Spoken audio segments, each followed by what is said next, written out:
अस्सलाम वालेकुम दोस्तों। बिछड़ना भी ज़रूरी था इसका दूसरा पार्ट लेकर आपकी खिदमत में हाज़िर हुए हैं। तो चलिए अपने कहानी के दूसरे हिस्से की तरफ बढ़ते हैं। मोमना सेहन में झाड़ू लगा रही थी। अली इसे देख रहा था। जब वो मोमना की आंखों में देखता तो ऐसे लगता जैसे वो इनकी गहराई में डूब जाएगा। इन आंखों में मोमना के लिए सिर्फ मोहब्बत वार जज्बे की इंतहा थी। इन आंखों में चाहतों के कमल खिले थे, उम्मीदों के जहान आबाद थे। वो बग़ौर मोमना को देख रहा था।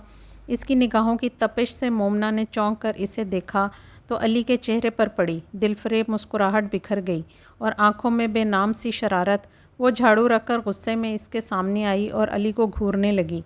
शफाफ आईने जैसी आंखें थीं जो इस उजली धूप में बेतहाशा रोशन हो गई थीं। मोमना को अली की चमकती आंखों में अपना अक्स बखूबी नज़र आ रहा था। अली, तुम्हें कोई और काम नहीं जो हर वक्त मेरे घर में नज़र आते हो। मेरे सब रास्ते तुम्हारी तरफ आते हैं। हर गुज़रे दिन के साथ मुझे ज़िंदगी तुम्हारी तरफ बुला रही है। अली ने मोहब्बत और मखलूब से लहजे में कहा। उफ़! मोमना ने सर थाम लिया। ये शख्स इतना साबित कदम क्यों है? और इसकी बातें। मोमना का चेहरा सुर्ख हो गया। शादी करोगी मुझसे? अली की शफाफ आंखें मोमना के गिर्द हसार तंग कर रही थीं। अली की आंखों में सच्चाई और मोहब्बत सिमट आई थी। मोमना को बस एक पल लगा संभलने में और इसके इंतहाई संजीदा सवाल को नज़रअंदाज करने में। शक्ल देखी है अपनी तुमने? तुमसे शादी करूंगी मैं। तभी दरवाज़े पर दस्तक हुई। अली दरवाज़े की जानिब जाते हुए बोला, मेरी बात पे सोचना ज़रूर। वो मजाक कर रहा था या संजीदा था, मोमना समझ नहीं पा रही थी। अली का रवैया शुरू से ही मोमना के साथ ऐसा था। निम्रा और दीगर तमाम कज़न्स के साथ वो बहुत अदब से पेश आता था।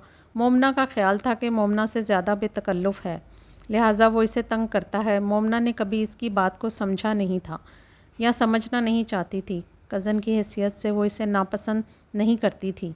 वो पढ़ा लिखा बाइखलाक था, हैंडसम था। मोमना की और निम्रा की जिस दोस्त से भी देखा तारीफ़ किए बिना नहीं रह सकी, लेकिन इसका रोज़ाना आकर मोमना को अपनी निगाहों के हसार में रखना, तंग करना, ज़ुमानी जुमले बोलना मोमना को तपा देता था। मोमना समझती थी वो महज इसे सताने के लिए इससे जंग करता है।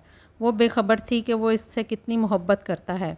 अगर इसे अली के दिल की गहराइयों का पता चल जाता तो ख़ुद को खुश नसीब तस्वुर करती। पहली मोहब्बत की पहली आवाज़ एक वाह में किस तरह पीछा करती हैं। इंसान के दिल का मुझे तुमसे मोहब्बत है कि गूंज हर मोड़ पर सुनाई देती है।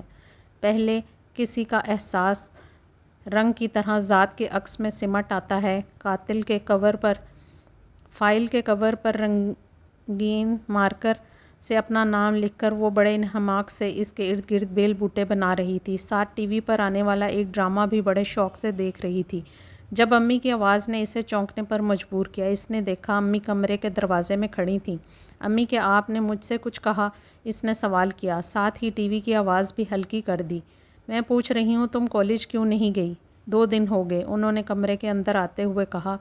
चली जाऊंगी अम्मी, आजकल मौसम देखिए, मेरी कोई दोस्त भी नहीं आ रही, मैं बोर हो जाती हूँ। हर जगह इतना पानी खड़ा है, ट्रांसपोर्ट नहीं मिलती। वापसी में तो चलो बस आ जाती है, लेकिन सुबह पैदल जाने में मसला है। आजकल बस यहाँ नहीं है।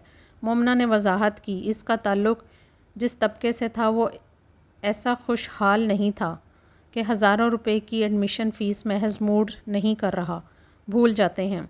अब तो इसे हर सूरत में बीए में अच्छे नंबरों से पास करना था।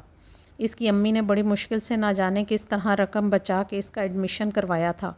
फिर यूनिफॉर्म, किताबें और इनके खराजात अलग होते थे। मोमना को एहसास था। मोमना जानती थी एक छोटी सी रकम पूरे घर को चलाने के लिए अब्बू अम्मी के हाथ पर रख देते थे, जो कि महीने के दरमियान में ही पहुंचकर अम्मी को हरासा कर देती कि पूरा महीना कैसे गुजरेगा।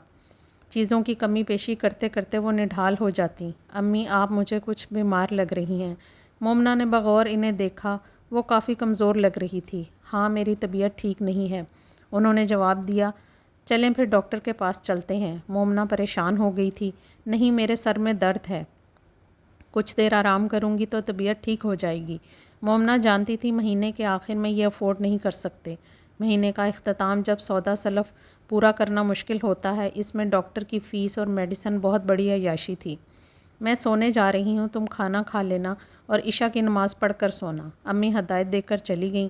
مومنہ بس بے بسی سے انہیں دیکھتی رہ گئی۔ اب مومنہ کو نہ ڈرامہ اچھا لگ رہا تھا، نہ ہی بیل بوٹے بنانے میں دلچسپی رہی تھی۔